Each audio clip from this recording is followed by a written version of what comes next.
class myself as Northern Irish. I'm from Northern Ireland. That's what I would say. Can't have a Northern Irish passport, but if you could, that's what I would have. Your level of intelligence outside the ring reflects on how you fight inside the ring. You're not a clever fighter. And he says, "What do you mean?"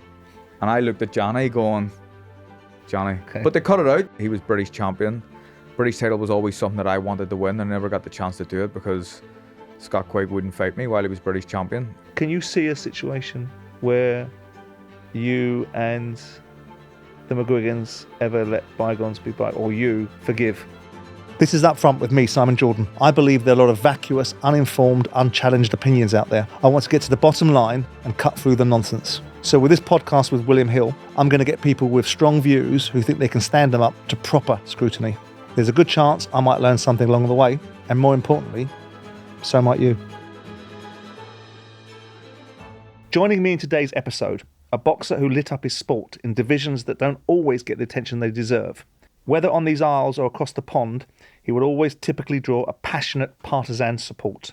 Rising from the streets of Tigers Bay in Northern Ireland to achieve greatness in the ring by becoming a two-weight world champion. The Jackal, Carl Frampton. How are you, Simon? Welcome to Up Front. Nice Thank to you. see you. One of the stable diets of the shows is boxing. I have a great love of boxing. My two great loves in sport are boxing and football, and I'm edging towards boxing. That's why you're an exalted company. We've had Tony Bellew, we've had Johnny Nelson, Carl Frampton, Billy Joe Saunders, Frank Warren, a mate of yours, Barry McGuigan, and now you. One of the first things that we do when we're talking to you guys, because I'm so intrigued about the psyche of what makes a fighter, because it's such a unique sport, to go into a ring, to go into the business of hurt and know what comes by dispensing hurt and receiving it, comes from a certain psyche. So I always ask you guys straight away the question, which is, what is your why? And by that I mean, what makes Carl Frampton, the person that's sitting in front of me now, from the younger version, become a fighter? What were the motivations? Well, really, initially why I got into it was curiosity. My mum says I was asking about boxing when I was 3 and 4 years old, and that's any family history in it? No, that's the surprising part of it. I'm not. You know, my dad didn't box. My grandads and stuff were interested in boxing, and the family were interested in it, but no one from a boxing background really. So curiosity really was one of the driving factors for me, and one of my issues as well as a kid. Curiosity in what way? What sparked the curiosity? There was a local club on the doorstep, so literally a 2-minute walk from my front door. So I knew there was a boxing club there. I loved all types of sport, and I thought there was a boxing club down the street. I want to try it out and see what it was like. And one of my issues as a kid, I'm short now, but you can imagine when I'm 7 years old, I'm a lot shorter, and I probably looked like it was 4 or 5. Right. I was maybe not bullied as such, but I would have been quiet in the street, and if someone had have got aggressive, I would have shied away from it.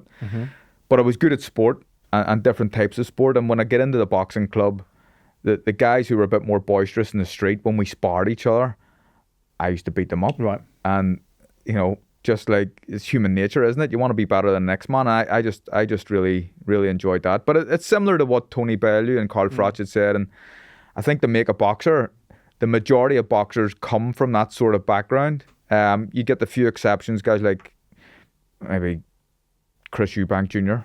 As an exception, who came from privilege. But there's not too many who have the same story as him.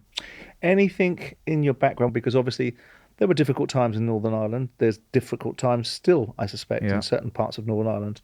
But one of the characteristics that Barry talked about was the challenges. Different time. He's obviously older than you, 20 odd years older than you, so he would have been at a more sharper end of the time.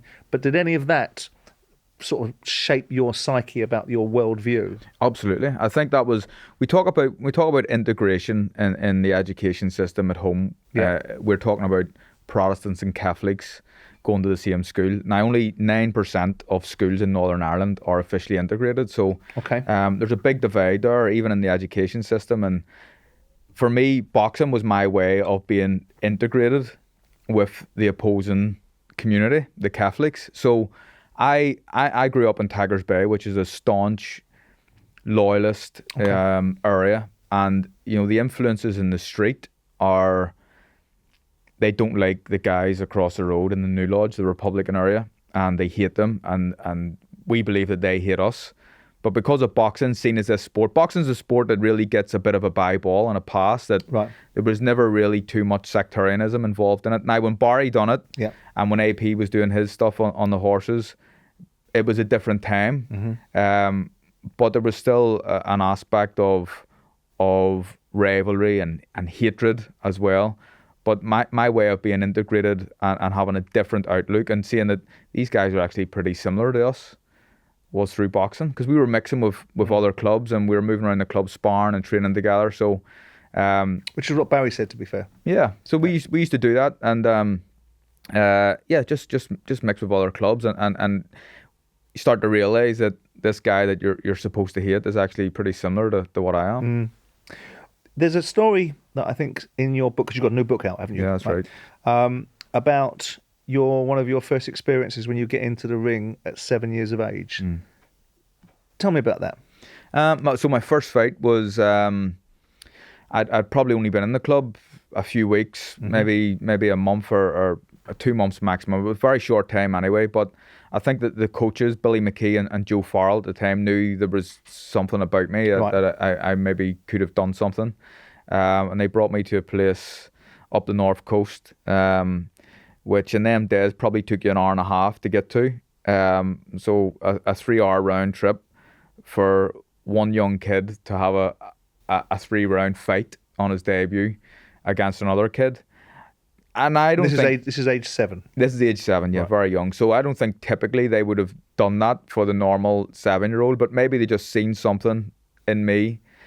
Billy always talked about that he knows if he can work with a kid because of how they react in their first spar. Right. So if you get a punch in the nose, majority will, turn away, turn their head. Some would cry, some would want to quit. But he says when I get hit, I used to just fire back. Right. And yeah, he liked that, I think, and he knew he had something to work with. Were you a student of the sport in terms of I read that you were infatuated. I don't know if that's the right word, but I'll use it, and if you can correct me with a better word, then I'm fine to go with that. But you were infatuated by older fighters. Yeah. You'd sit in the changing room and you'd want to listen to them and you'd want to ask questions and try and get pieces of advice from them. Was that something, because that when we're young, more often than not, we tend to seek the company of those of our own age. Yeah. You were slightly different. I'm not going to tell you what you were known as. That's particularly, I can't bring it to come out of my mouth, Willy Watcher. But I've done it. Right? But what was that? Where did that come from?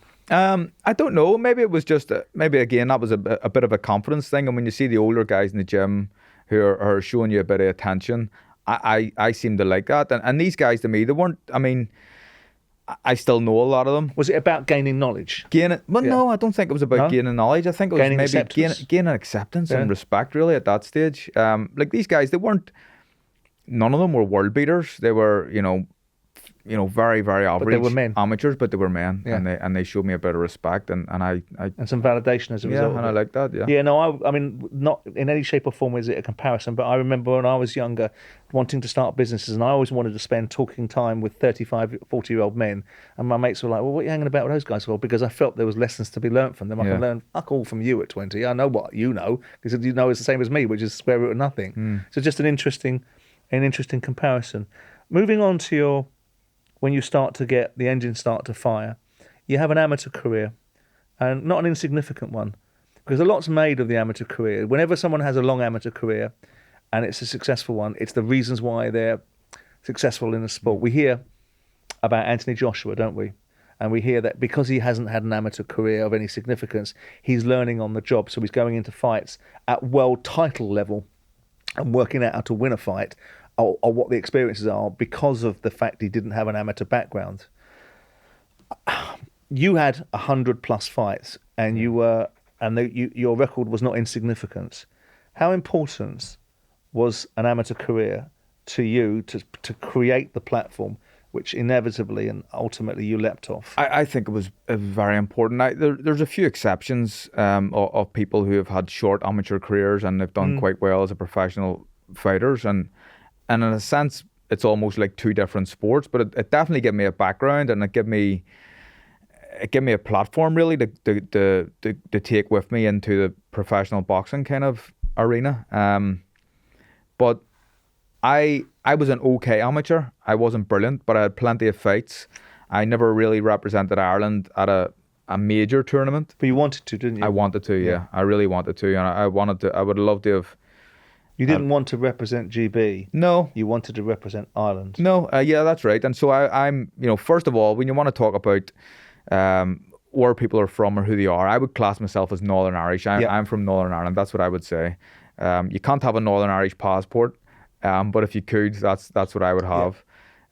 Then I would see myself as British after that, from a unionist background, and then I'm Irish as well, because I live on the island of Ireland, and boxing was an all-Ireland sport, just like the rugby is. Mm-hmm. So although I was from this unionist background, and I suppose a kind of loyalty to the crown, I was still very, very proud to represent Ireland. Very, very proud to do that. To the exclusion of, if an opportunity had come to represent GB, you would have declined it? No, I would have declined it, yeah. Really? Yeah, absolutely. And you gotta think, like, there's this story it goes when we're from Northern Ireland and we go to box in the Irish Championships, and it's a bit of a myth, but it's almost like anyone from Northern Ireland is 2 points down fighting in the national championships in Dublin.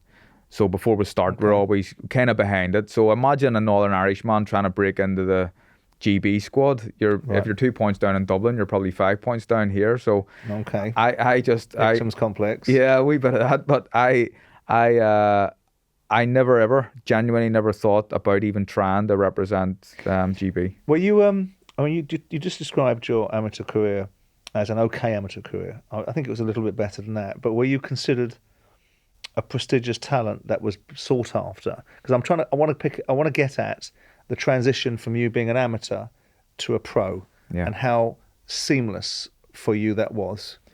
Well, a little bit. I think, although I was, I describe it as an okay amateur career. What was the record? What was your record? I think I had, if you look at Wikipedia, it's like 108 fights and 100 wins. That's wrong. It was more like probably 200 fights and 140 wins. Okay. So I'd lost a lot. I'd lost my fair share as well. Yeah, I'd lost my fair share, but I always had a pro style. I was an aggressive amateur. Right. I was, hands high and trying to come forward, but I could box a little bit too. I could punch reasonably hard. And I knew that I would be, I was hoping I would be a half decent professional. And when I started to put the feelers out that I was thinking about jumping ship and turning pro, there was a few interested parties and a few people reached out. Because you went with Cyclone, didn't you? I went with, at the start it wasn't Cyclone, it was Barry McGuigan at the start, and then we were linked with Barry Hearn before Eddie got involved in the game. So that's how long I was in this game. So Barry Hearn actually promoted me at the very start, but managed by Barry McGuigan. Okay, we'll talk about Barry later on. When you go on to fight for your world title, obviously you've had a fight against your eventual opponent in Kiko Martinez, which was for the European super bantamweight title, right? So that must have did it put you in a really good stead? Obviously, we've seen Kiko go on in his career, and we've seen him go and beat Kid Galahad and whatever else. Kiko did, yeah. Yeah, and obviously he's had a good career in longevity. But when you beat him in the first fight, and then you end up fighting him 2 fights later, for the world title, was it in your mindset that I've done him once, and I know what he's all about? So this, for me, without being as assumptive that it's a given, I've got this guy's number. Well, this is my world title. I think it was in other people's mindset, but it wasn't my thought of thinking. I remember actually when I beat Kiko for the European title, a couple of fights later, he got a shot at a guy called Jonathan Romero, who, Kiko was just meant to be an opponent for him, and he bashed up Jonathan Romero. And I remember watching the fight. It was on Daniel Gill and Darren Barker fought. They were chief support to that fight. I remember cheering Kiko on, and my reasoning for that was thinking, if Kiko can be a world champion, I've already beaten him a couple of fights ago. So people, they assumed that this is a given, that he's already beaten him once. he beat him by knockout in round in the ninth round. Win, yeah. But so they look at that and they take it out of context a bit. They don't remember that it was up until round 9. It was a really hard fight. It was nip and tuck. He was giving me a lot of things that I had to deal with, and they just think, yeah, it's a given. He's won this fight. So there was a different type of pressure on me. Kind of pressure, yeah. And I didn't like it, if I'm being honest. That people just expected me to win, and I knew it was going to be tougher than people thought. So now you're the IBF Super-Featherweight champion. There's a step change, isn't there, in life? I was thinking about it before. When you become a world champion, is it something palpable in your mind all of a sudden, I'm a champion. I'm a champion of the world. Does it change the way you view the world? Does the world look differently for you? And also, to other people around you changed in the way that they are? There was definitely a pride involved and a type of pride that I was the best in the world at super bantamweight at that point in time. Very, very proud of that. But I mean, I think that's one of the reasons why I garnered the support that I did and had the fan base, because I kind of remained the same. Like, people talk about the boy next door type of person, and other guys have done it previous to me. Ricky Hatton, prime example. Barry McGuigan as well. I'm not talking about you going Billy Big Time. I'm talking about the sense of feeling inside you where it builds an inner sense of confidence and belief, and it changes. You don't have to be an arsehole when you're successful. My point was, did you sense a change in yourself? Yeah, I probably did. Look, I'm sure I was probably walking around Belfast city centre, puffing my chest out, but with no sense of arrogance, really. I wasn't an arrogant person, and that's just not me. I never ever liked arrogance or someone being too extravagant even. But I was definitely. What about the way people viewed you? Did you see with you in the sporting arena, because you guys are a unique commodity? Sportsmen bring out a unique reaction in people. That's why when people in sport talk about mental well-being challenges, people are so surprised and they're so inspired by it, because they go, well, he's a sportsman. He can't have mental health challenges. But was there any change in the way that people viewed you or interacted with you? There may have been, but generally it was all positive. Like, I got a lot of support. Yeah. There wasn't very few negative comments, but there was definitely I suppose I was proud of what I'd done, but there was also this pride from the people of Belfast that one of our own, was on top of the world here. So there was probably a change, but it was a positive change. People were good to me, and they've always. They've been respectful. You look at social media, obviously you get the clowns on there, but very rarely in person have I had any sort of negative or derogative comments. Talk to me about Scott Quigg. I mean, you disliked or you hated Avalos. Did you have similar feelings towards Scott? I had a dislike for Scott, which is gone, but I did have a dislike for him then. Why? Because I was trying to fight him for quite a while before we actually did fight. He was British champion. British title was always something that I wanted to win, and I never got the chance to do it because Scott Quigg wouldn't fight me while he was British champion. And I just had a bit of a dislike to him. Didn't really get on. Well, I suppose I had more of a dislike for Joe Gallagher as well as trainer. Okay, why's that? I just thought he was very outspoken and a bit too bullish. Christ, what are you doing on a show with me? Yeah, I know. But Joe was a bit like that. He said too much. Sometimes could be negative and derogatory. And at that time as well, I wasn't an Eddie Hearns fan club really. Right. So I had a dislike of the whole team really. Right. But that's all kind of tamed itself. The fight itself, I mean, he's a WBA champion, you're the IBF champion. It's a great one. It's a domestic fight of sorts in these Isles, right? He's an Englishman, you're an Irishman, but it's within the Isles. Yeah. Was it the fight you anticipated? No, because he didn't. Well, he didn't make when we went further down the stretch. He started to make a bit of an impression, but he didn't very early on the fight. No, he didn't. And saying I didn't anticipate it, I suppose I didn't, because it was. For a period in the fight, it was very easy. I remember coming back and sitting in the stool at the end of the 6th round and hardly blowing and thinking I'm doing very little here to win rounds. And I remember the advice, and it was good advice from Shane, just keep doing that. Don't have to get too carried away. Yeah, don't change. Just do the simple stuff. And Quigg kind of started a little bit, and he tried a little bit more towards the end of the fight. And there was this narrative actually in the fight that if Quigg had started sooner, then he would have beat me. And I'm like, well, if he had started sooner, he might have got knocked out as well. Yeah, exactly. And actually, my best round in the fight was the last round, so that kind of blows that argument out of the water that I won the 12th round. So, yeah. Why do you think it was so much easier for you? I mean, it's very rarely that you'd use an expression "easy" in a unification fight, or certainly the amalgamation of two belts. Do you think that was just levels, or do you think that he froze on the night, or do you think it was styles? No, I always thought it was better than Scott Quigg, and without being disrespectful to him, I was a better fighter than Scott Quigg, and I thought I could think my way around a ring. I could adapt better than Scott Quigg.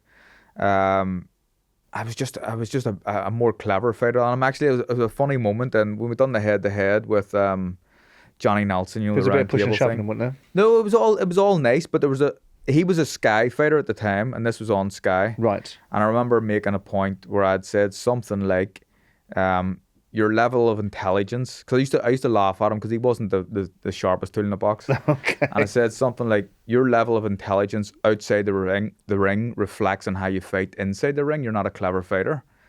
And he says, what do you mean? And I looked at Johnny going, Johnny. Okay. But they cut it out. Sky cut it out because he was a fighter. I always used to wind Quigg up about not being the sharpest tool. But I regret that a wee bit because I maybe shouldn't do that. But that was then, wasn't it? Yeah. That was in fight time, wasn't it? That was when you were trying to get into one another's heads and create an advantage, isn't it? Yeah, I think so. Yeah. I think that was the name of the game then as well. And I'm pretty sure that Muhammad Ali spent time regretting calling Joe Frazier and Uncle I'm Tom. sure he did, right? yeah. You know, because it was the moment and that was what was said at the time. Was there any, I mean, I know he wanted it because he'd lost his belt, but was there any thought in your minds that a rematch was on something you might want to do? Nah, it was never really spoken about the rematch, and there was no appetite for it because the fight was such a boring fight. Right. If it had been a more exciting fight, maybe. Yeah. I don't remember one person, maybe apart from Scott Quigg asking for a rematch. No one really cared about it. Right. And at that stage, the plan for me was then to move up to fight. I was starting to struggle. That was a point I was going to ask you, because ultimately you go up to featherweight now. Is that predominantly because of the weight situation? Yeah, predominantly, yeah. But there was also the fact that there was a massive fight up there with Leo Santa Cruz. Santa Cruz, yeah. I may have been able to make super bantamweight again. Yeah. But it was a struggle. Yards, yeah. It was a struggle. So when the offer comes to fight Leo Santa Cruz for way more money than you've ever made, easier to make weight because you're moving up 4 pounds. That was any reticence for you in going up? I mean, ultimately, I suppose the answer will be no, but I'll ask it anyway, because if you're struggling to make the weight at super bantam, going up to feather, you've got the extra 4 pounds, right? And I know Spencer Oliver was always saying to me, 4 pounds is like, for the average person, losing a pound is like losing a stone. It's murderous. But was there any reservations in your mind going up to that weight and then fighting someone like him pretty much not straight really out of gate? Not really, because I try to think about things rationally. He was a fighter who was a 3-weight world champion at the time. So although he was taller than me, he wasn't a bigger man than me. I was a lot more solid than he was, and he had actually started in a division later than I was. My main division, super bantamweight. So no, there was no real reservations. And what was really nice actually was just how easy it was to make weight. And as Spencer says, 4 pound doesn't seem like a lot, but I mean it was enjoyable for the first time making weight where I'm not really having to kill myself. So then take me to that high, to that feeling of this remarkable achievement.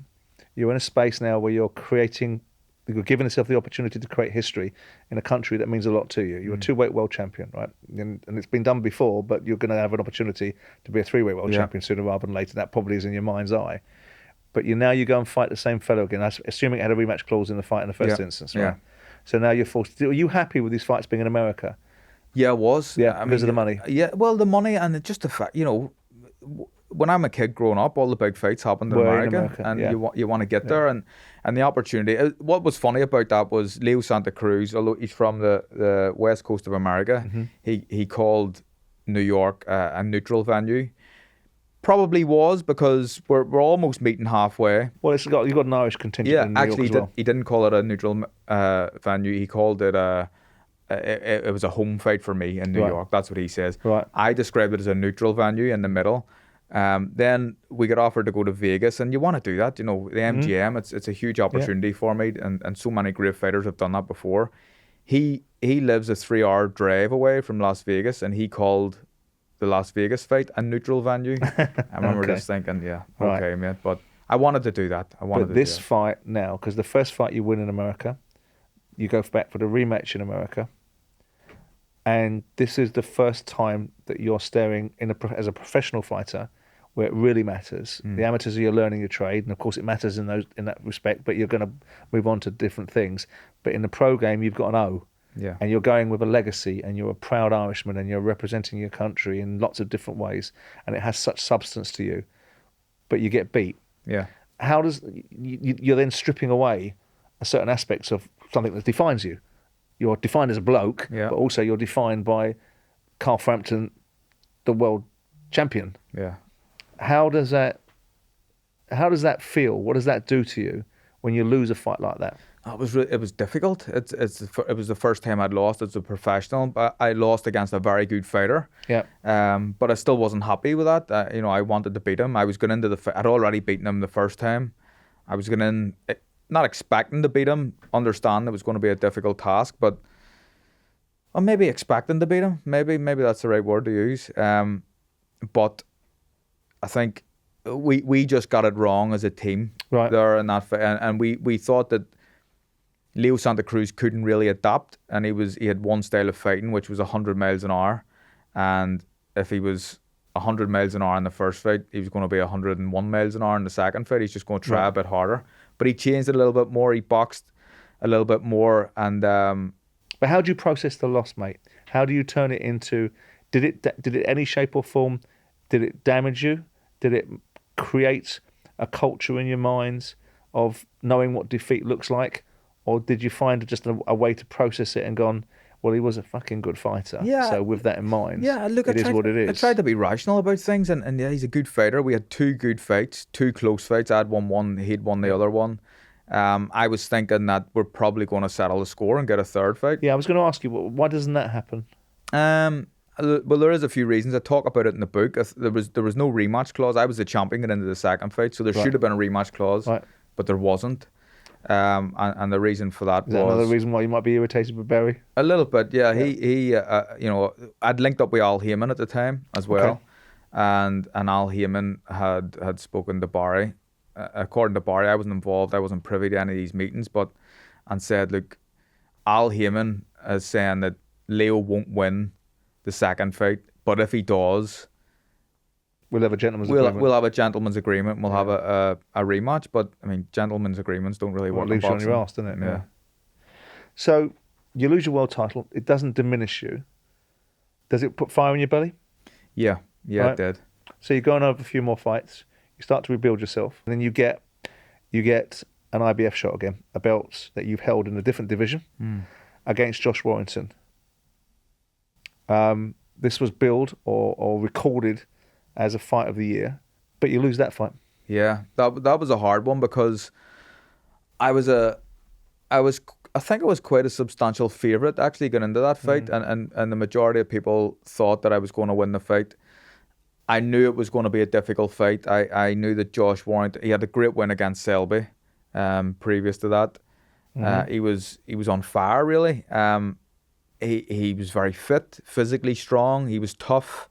But there was nothing to suggest that he was a puncher before. So I thought that because his record was, I think, about 30 wins at the time and 6 knockout wins. So I'm thinking, I've been in with some big men. I've been in with some big punchers. I've sparred big guys. He won't be able to hurt me. He'll hit me a lot, but he'll not be able to hurt me. And that was the mistake that I made getting into that fight. I'd never been hit as hard in my life. Right. Nothing to do with the legacy of having lost a fight previously. No. If you'd have gone into that fight undefeated and looking for another belt collection, would it have been any different for you, do you think? Or the outcome was at that moment in time you fought someone that was able to get an outcome against you that they would have gotten whatever frame of mind you're in, whatever condition your boxing record looked like? I think without I don't want to be derogatory to Josh Warrington because, as you said, you're a fan of him. I'm a fan of him. I have a lot of respect for him. But I think if I went into that fight with a mindset of going into a fight with someone like Kiko Martinez, who I know could switch her lights out in a split second, or even Scott Quigg, who was a noted puncher, I was just a bit more on edge for these types of fighters. Right. But I wasn't for Josh. I knew it was going to be a difficult fight, but I just didn't think he could hurt me.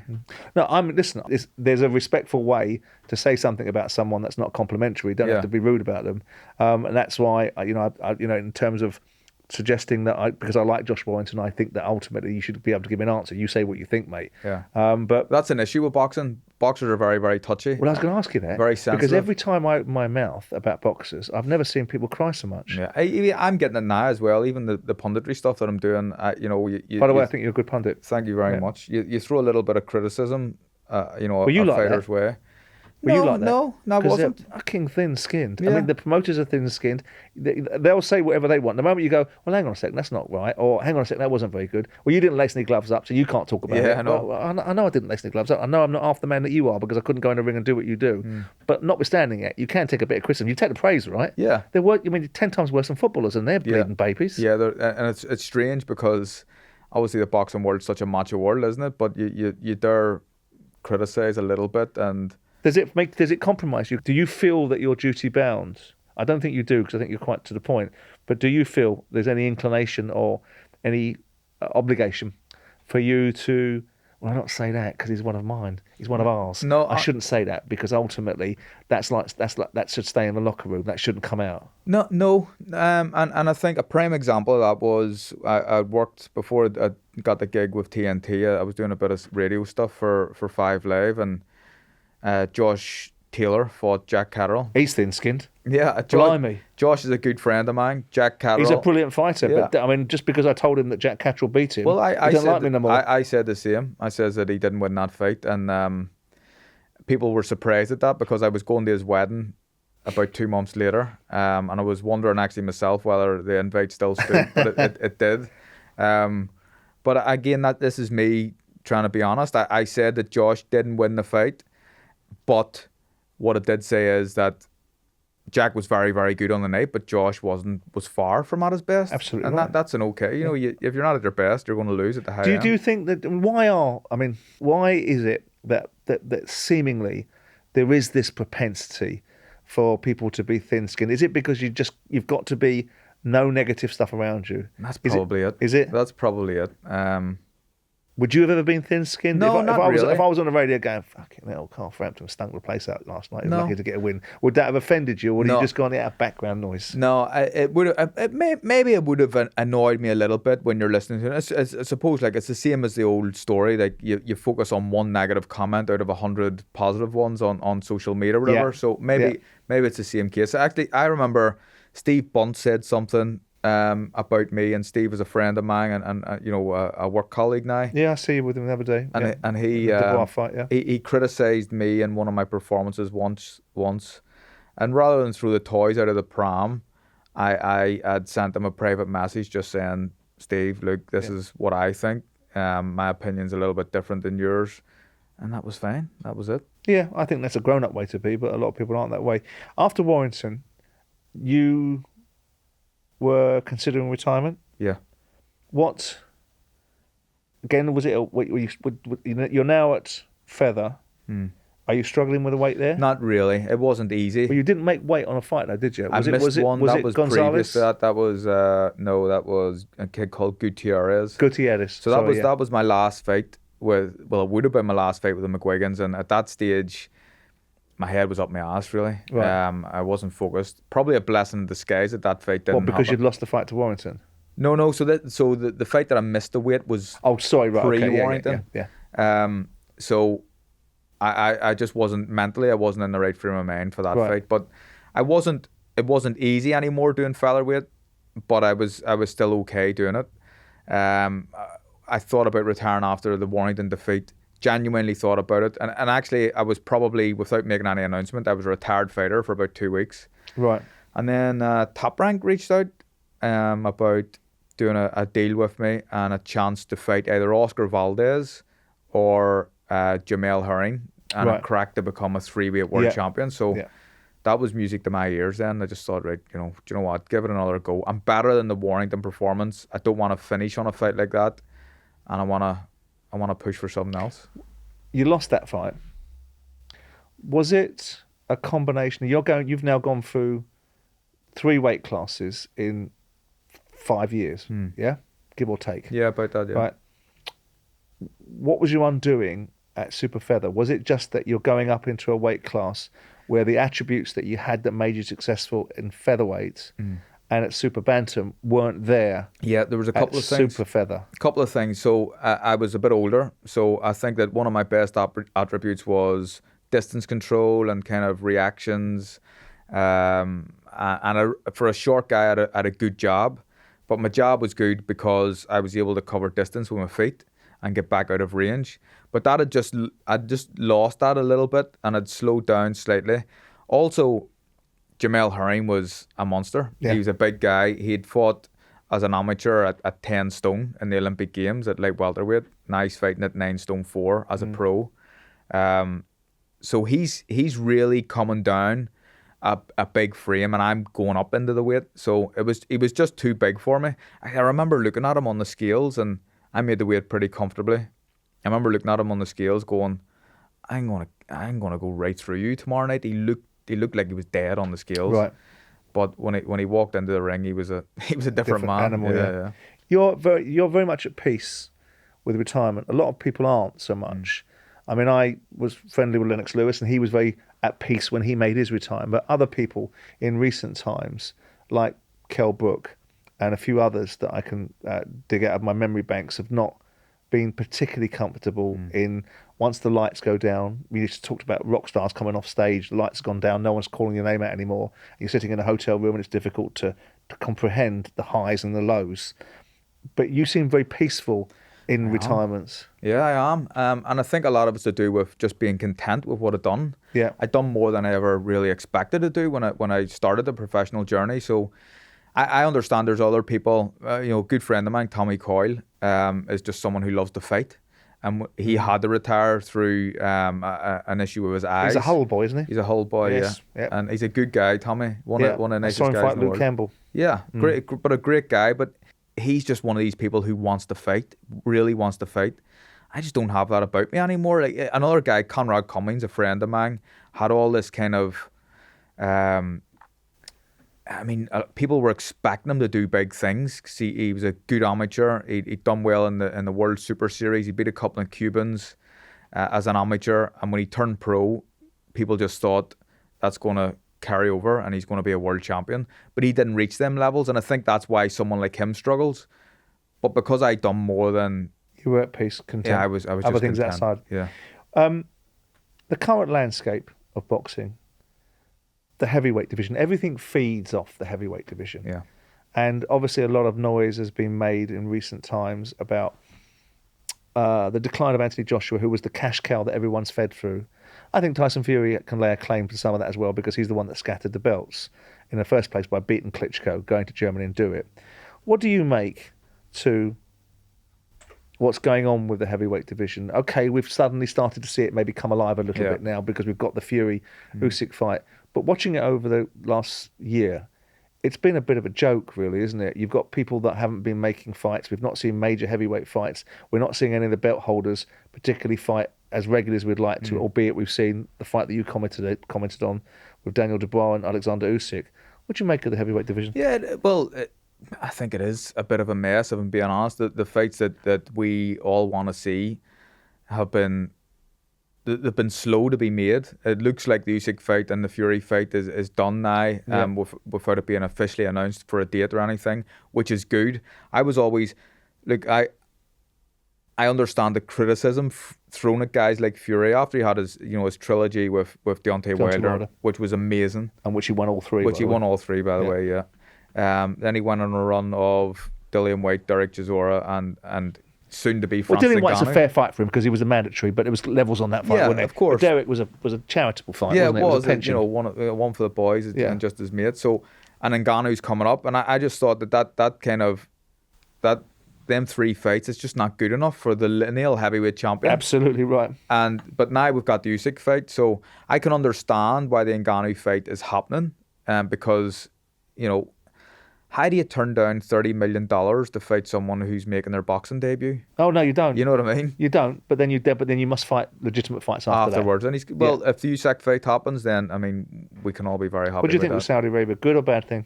I think it's good. I mean, there's plenty of money. But I wish the Saudis were involved in boxing when I was in my pump. Okay. I'd have loved to went out there and made a few quid. So obviously, again, I understand the criticisms and I think if people look, one of the big things is if people just be honest and say money's too good to turn down. That's right. I'm going out there. I think people respect that. But when you got what Jordan Henderson has been saying, it's just and the golfers that are going over there because they want to change the culture. Yeah, it's bullshit. Leave off. It's bullshit. You're going out there for a payday, which is too good to be true, and there's nothing wrong with it. What do you think of the Fury Usyk fight when you look at it? I mean, Spencer thinks, and I am inclined to go with his view, that based upon what we saw with Daniel Dubois, and we'll get to that in a second, that Fury would ragdoll him. I think Fury's a strong favourite in that fight. I always thought he was a favourite in the fight, but after watching the performance of Usyk against Dubois, although it was one-sided, obviously he looks like he can be hurt to the body. I think the Fury size, it's more than just his size. It would be unfair just to say Fury's too big and his size is what wins him the fight, but Fury can box, he's tough, very resilient, but he's got that monstrous frame as well, and I think that's just going to be too much for. Be interesting because obviously Tyson's changed his style, hasn't he? His style now is he goes head on, doesn't he? Yeah, and I have a theory about that. Go on. So he used to be able to get up on his toes and move around and do things that weren't really. I mean, they were unnatural for someone with his belly's hanging out over his shorts and but he can move around like a featherweight. I have this theory that the new style of Tyson Fury is kind of because he has to fight like that now. Really? He has to come forward. He has to be aggressive because his knees and his ankles maybe just aren't up to it. I don't know if that's true or not. Teaming up with his new trainer, I think that he has an aggressive style as well. But maybe that's me just thinking too much about it. Because he was on his toes for the first fight, though, wasn't he? With Deontay Wilder. Yeah, he was, and then that changed. Yeah, but it's a more exciting Fury, the one that we've got now. Absolutely. Yeah. And it's one that we can all be excited about. When you I'm right though. When you on the Dubois Usyk fight, you called it straight away, didn't you? Because I didn't think it was a low blow, and I can't understand the referee's behaviour, and I can't understand Daniel Dubois, how long ever he had to sit in the corner and wait for Usyk to get up, why he didn't fly across the ring, because if it was Deontay Wilder, he'd have come across the ring throwing bombs at him. Yeah. What you called it straight away, and then you doubled down, didn't you? Yeah. When we came back from the break, I think you were with Laura and you were with Steve Bunce, and you went, and now I've saw it live. That's not a low blow. Yeah. And now I've seen it in the replay. It definitely isn't a low blow. Yeah. What do you make of it? I still think that the punch was fair, but there's a couple of things to talk about here. I think Usyk just used his wisdom and experience, and he knew he would get away with it. He knew the referee would allow him almost 4 minutes. In Ukraine as well. Yeah, in Ukraine. In Poland, with the Ukrainian support. He would allow him a lot of time to recover if he just milked it a bit. So that was him using his experience, but I was disappointed in Daniel not putting the foot on the pedal, not going for the kill, and then at the end, he was on his knee at the end, and that was Daniel is someone who I think. Do you think he can win a world title? He has ability. He has the ability to do it, and he's the punching part to do it. But mentally, there's something lacking, and he needs to sort that out before he do you can. Think he can?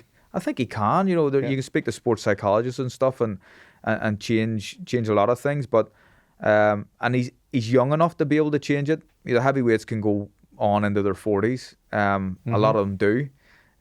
So there's time for him, and I'd like to see him just change a few things. What do you think about Joshua?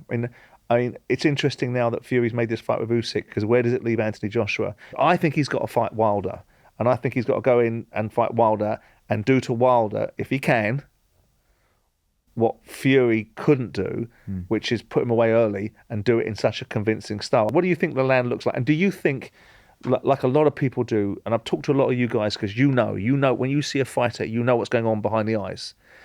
People keep saying to me that they don't believe that Joshua's got that desire to go into a place anymore where you put yourself at risk. What he did with Vladimir Klitschko was go to a dark place and be prepared to do whatever it took to win that fight. He'd take a shot to get a shot off. Yeah. Do you think that of Joshua? No, not necessarily. I think Joshua is someone who I kind of feel sorry for him, and I shouldn't, because he's an Olympic champion. He's a multi-millionaire. He's been a world heavyweight champion. Yeah, I know. But he gets so much criticism, and I think that one of his issues at the minute is he's really caught in between two styles. He's trying to change what was successful for him. Isn't that though because he got knocked out by Andy Ruiz, and then ever since, ever since Klitschko knocked him down, hasn't that beginning to be developed because it's part and parcel of not wanting to get hit? Yeah, well, there's this thing of him being a bit gun shy and not wanting to lock horns with people, because when you're throwing, that's when you're susceptible to be getting nailed yourself. So that's what people say. I think that's true. I don't know. I don't really know. But when you look at it as a fighter, you're looking at it and you've got an opinion. Don't be diplomatic. Yeah. Do you think he's going to be able to reignite that? Would you expect him to be able to reignite what was once the thing that made him a compelling heavyweight? Well, I think if he's been able to do it before, surely he can pluck it out of somewhere again and do it again if he has to. I think that one of the issues is, I genuinely, I think one of the issues is that he's got a new trainer, Derek James, and they're trying to change his style a little bit. So I think he's boxing in a way that the coach wants him to, and I think that's probably in preparation for fights like Wilder or Fury or maybe Usyk if they come again. The trainer doesn't want him to be so gung-ho. So I think when you look at performances against Franklin, I think he's performing like that because that's the instruction that he's told the box to, for potentially preparing for future fights. Now, in saying that, I think the way that AJ beats someone like Wilder is to be a bit more of the old AJ and have a go. And I think if he tries to stand off and box, he might get nailed and knocked out. And he might get nailed and knocked out if he comes to fight. Yeah, he might as well. Yeah, absolutely. What you're a bit like me. I'm not really a big fan of these crossover MMA YouTube fights. Do you think they add value to the sport?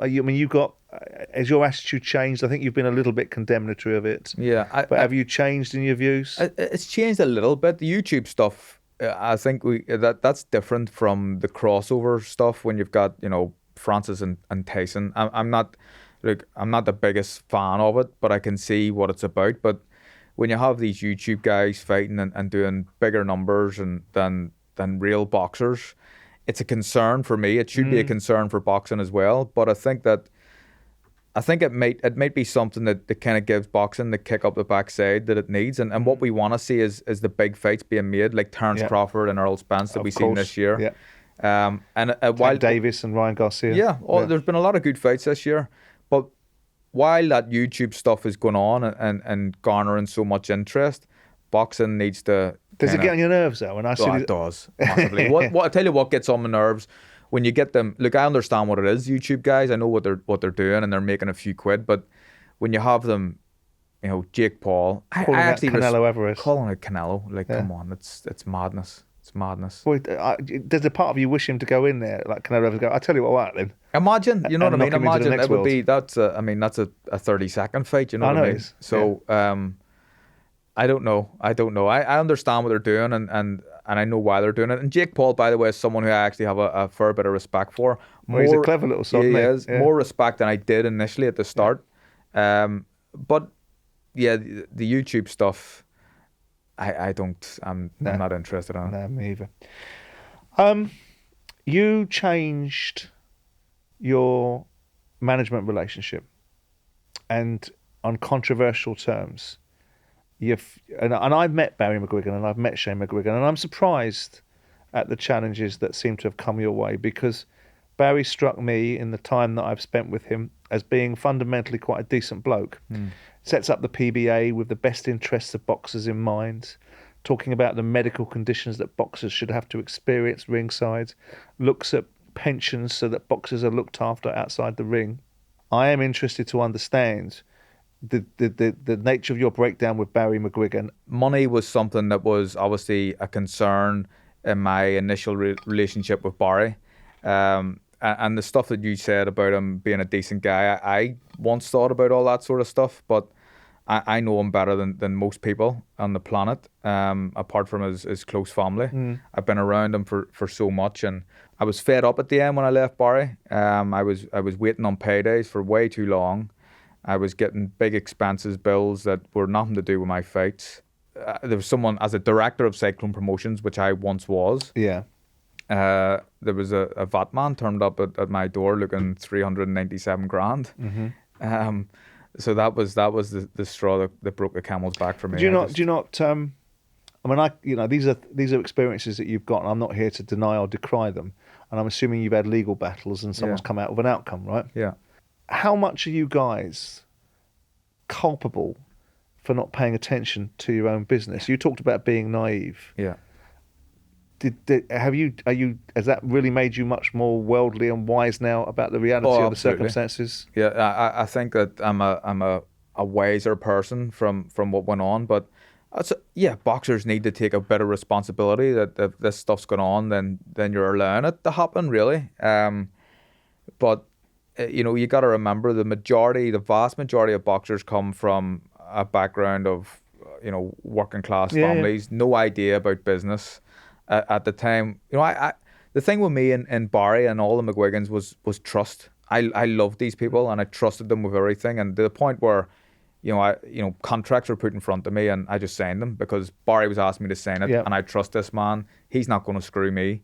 I never had any legal advice. But how did you get into a situation? I mean, is it right that as you've just described, you have an implicit and explicit trust, and I think that's very unique to your sport to some extent, because you're putting your hands sometimes in the lives of your trainer, so I can understand that relationship. How did you get yourself in a situation where you became privy to what you are beginning to think is people taking money that belongs to you?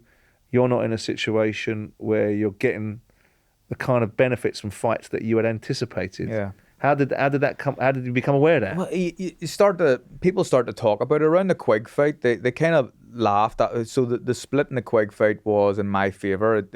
It should have been 60-40, but it was that we give a little bit, and it was 57.5 and 42.5 in my favour. And I remember Scott Quigg making a point of, and I mean, I've been someone who's criticised Scott Quigg for being a bit daft. Yeah. But he made the point to me that although you're getting a higher percentage, I'm getting more money out of this fight than you are. So in a sense, I was the daft one. So whispers started to happen and people started to make these little snide comments. I'm waiting. There was purses where I'm waiting sometimes 11 months to receive my purse. Right. I went into the first Santa Cruz fight waiting on the Quigg payday. Haven't been paid for Quigg yet. And I went into the second Santa Cruz fight having not been paid for the first one. Now, there's not many fighters would do that. But what's the explanation? The explanation was, at the time, I used to get fed this line, we're trying to give it to you the most tax efficient way possible, whatever that means. Like, the McGuigans aren't accountants. My accountants sort that sort of stuff out. But again, it was just a naivety and a trust, and maybe starting to think that maybe just not wanting to believe that these guys were messing me about a bit. I didn't want to believe it. Maybe telling myself that I hope I'm wrong here. I hope this isn't what it looks like. But given this relationship with you, and I see Barry's relationship with fighters on the side of fights, I see the joy and the exuberance that both Shane and Barry had, and you might say because they're going to get some money out of it, I suppose, in the Chris Billam-Smith. Yeah. And I hear Chris Billam-Smith talking precisely like you about you, the version of you that had a relationship with Barry, about the absolute nature and strength and trust and love he has for the McGuigan family, and how he is where he is in all levels. Yeah. Because of Barry, because of Shane, because of the McGuigan family and what they've done to support him. They're like a second family. Why would Barry behave towards you with so much in common such a background to have shared. Okay, you're a Protestant, he's a Catholic, but that's incidental. You both come from a very fiercely proud community with both great values in life. Why would he have done these things to you? You'd have to ask him that. I'm not sure. Well, why do you? Okay, well, I'm asking you why you think he would have done it. I think of a lot of it. I think greed and ego played a part. Why now? Why you reawaken this feud with Barry now? Genuinely, that's not my intention. Genuinely, I've Is it because you've got a book to sell? Yeah, well, it's been a long process. The book, I've been doing it for quite a while. One of the reasons, and I think that obviously the court case features a lot and heavily in the book, and takes up a substantial amount of the book. The court case happened during COVID, and I don't think it was reported on correctly. It was 19 days of a trial, and I used to remember rushing home to watch the UTV and the BBC Northern Ireland News. You know, something big has been discovered in court. They're going to talk about this, and it was just missed. Right. It would have been. I mean, it was high profile in Belfast, Northern Ireland, because of the relationship with me and Barry, but maybe not so much over here. But the courtroom would have been packed if it was allowed to be, and there would have been a lot more attention around it. So this is my way of giving my side of the story as well. But there's more than that. It's not just that. Did it take a lot out of you? Yeah. The court case did. The book, not so much. The book was actually cathartic. That's what I meant, being in the court case. Yeah, that did. I remember I was cross-examined, I think, for about 5 days, which was a long time. Interesting. I've done it as well. I've been in the witness box for 3 hours on a fraud case, so I know what it's like. It was the worst experience of my life. When you have a barrister who, in my opinion, their QC, a guy called Liam Collum, big, tall, 6'5", tall, overbearing like figure, aggressive, I thought, in his nature and how.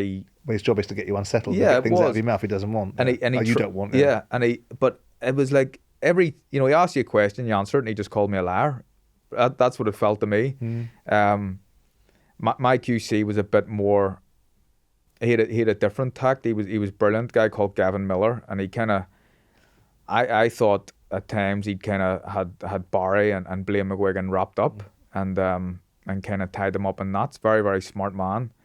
But that whole process, after I was cross-examined, it was okay. I could sit back and enjoy it. Yeah. But them 5 days, horrible, it's an interesting experience. Horrible experience. Ironically, it was an Irishman. I took a Northern Irishman, Ian Dowie. I took to court for fraud, and I had 3 days in the witness box. Yeah. Can you see a situation where you and the McGuigans ever let bygones be bygones, or you forgive? No.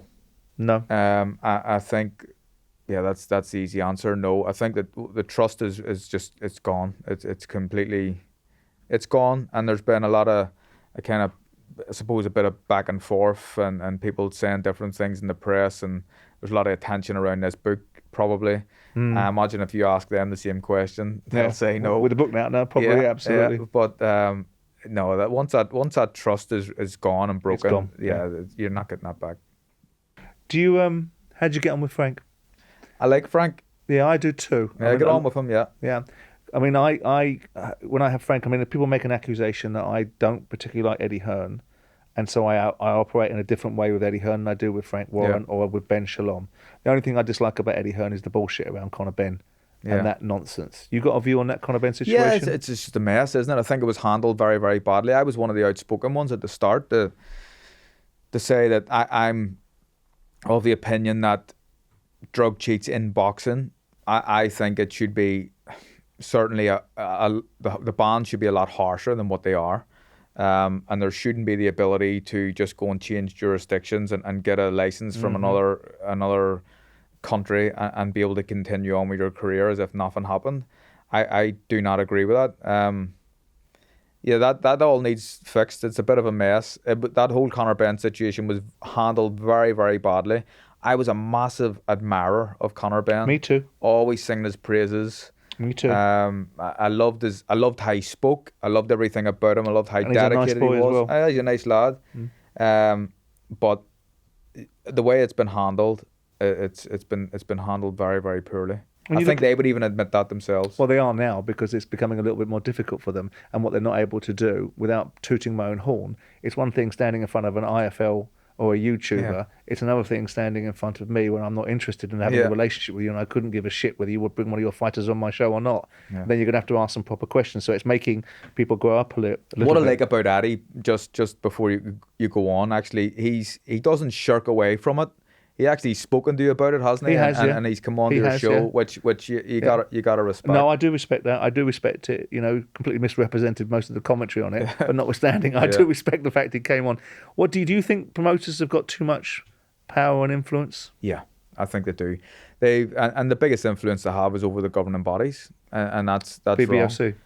Not even the BBOC. I suppose they have a bit of influence. WBCs. I'm talking about the WBCs and the IBS and the WBAs and all that. Because that's the licensing fees. Yeah, it is. But I mean, boxing is the only. I don't know how if you know how the ranking systems work, but they have these kind of yearly meetings, and you literally go and put an argument forward why my fighter should be ranked higher than your fighter, and it's done in a boardroom. It's not done on merit or fights they've had, or normally it's if the 10th and 9th ranked guys in the world beat each other. If a 10th guy beats a 9th guy, he move up a spot. But that's not the way boxing works. You can have a discussion and get your man in the shot to fight for world titles. That sounds familiar. It sounds familiar to what I used to have to endure from my football players that used to read the Sun's scores. The Sun's players used to be able to get a score on the side after their weekly performance. Oh, the ratings, yeah. The ratings. Yeah. And I had one of my players come in with 5 8s on a row and suggested he should get like a £10,000 a week pay rise on the back of the fact that the fucking Sun would give him an 8 rating.